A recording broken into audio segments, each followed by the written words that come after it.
اب شاذر کی اور شفا کی شادی ہو جاتی ہے۔ شاذر حق مہر میں اپنے نام جتنی بھی جائیداد ہے وہ شفا کے نام لگا دیتا ہے تاکہ شفا کو اس کی محبت پر یقین آ جائے، اور یہ بات تیمور کو بالکل اچھی نہیں لگتی کہ شاذر اس کا بیٹا ہے اور شاذر نے اپنی ساری کی ساری جائیداد اس 2 ٹکے کی لڑکی شفا کے نام لگا دی ہے۔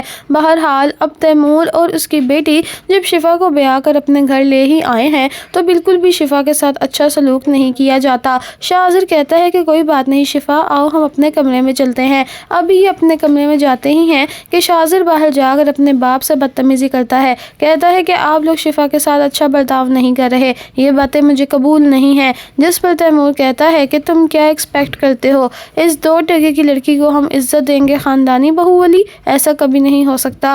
جس پر شاذر کہتا ہے کہ میں اپنی جان دے دوں گا اگر آپ لوگوں نے اس طرح کی کوئی اور بات کی۔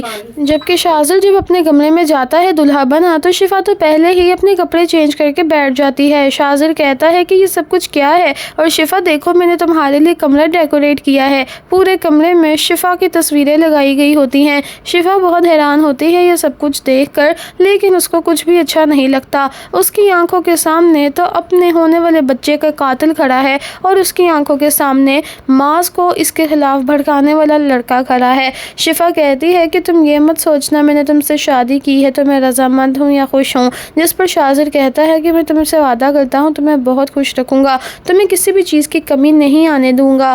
بہرحال اب اگلے ہی دن جب یہ لوگ کھانا کھانے کے لیے بیٹھتے ہیں تو شفا بھی آ جاتی ہے شاذر کے ساتھ، لیکن شاذر کی بہن اس کو بہت جلی باتیں سناتی ہے، کہتی ہے کہ کھا لو شفا کھا لو، تم نے کبھی بھی زندگی میں اس طرح کا کھانا نہیں کھایا ہوگا، اور ویسے بھی تم تو میرے گھر میں کیٹرنگ کا کام کرنے آئی تھی جب ہمارے گھر میں فنکشن تھا، تم نے تو کبھی سوچا بھی نہیں ہوگا کہ تم اس گھر میں آ جاؤ گی وہ بھی بہو بن کے۔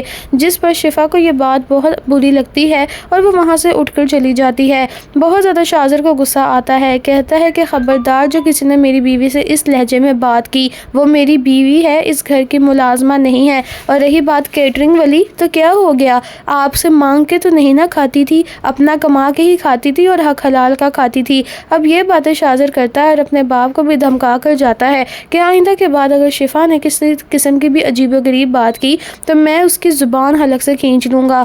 پاس بیٹھا نبیل بہت زیادہ خوش ہوتا ہے یہ دیکھ کر کہ شاذر کس طرح سے تیمور سے بدتمیزی کر رہا ہے، کیونکہ نبیل تو شروع سے ہی فسادیں ڈالتا تھا اور وہ یہی چاہتا تھا کہ تیمور کو جو اپنی دولت پر بڑا مان ہے اور بڑا بھرم ہے وہ ختم ہو جائے، جبکہ اب تو شفا کے پاس ساری کی ساری شاذر کی دولت جا چکی ہے اور یہ بات تیمور کو ہضم نہیں۔ تیمور نے یہ فیصلہ کیا ہے کہ وہ شفا کو جلد از جلد جان سے مروا دے گا تاکہ ساری دولت شاذر کے نام دوبارہ لگ جائے، لیکن وہ یہ نہیں جانتا تھا کہ شفا کو مارنے کی خواہش ہی رہ جائے گی اور گولی شفا کو لگنے کے بجائے شاذر کو لگ جائے گی۔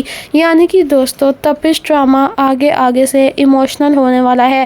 ابھی تک اس ڈرامے میں بڑے اچھے ٹویسٹ تھے کہ ڈرامہ بہت ہی زیادہ تھرل میں تھا کہ شاذر بڑا گینگسٹر ہے اور وہ شفا سے پیار کر بیٹھا ہے، رومانٹسزم کی طرف تھا۔ اب آگے جا کے ایموشنل پلس سیڈ ہونے والا ہے کیونکہ شاذر کو گولی لگ جانی ہے اور شاذر مر بھی سکتا ہے۔ آپ لوگوں کو تپش ڈرامہ کیسا لگ رہا ہے اور منیب بٹ کی اور لائبہ خان کی ایکٹنگ کیسی لگ رہی ہے ضرور کمنٹ میں بتائیے گا، اور یہ بھی بتائیے گا کہ آپ کو کیا لگتا ہے کہ کیا شاذر بچ جائے گا یا تو پھر شفا مر جائے گی، کیونکہ یہ ڈرامہ اب بہت تیزی سے اختتام کی جانب بھی بڑھ رہا ہے۔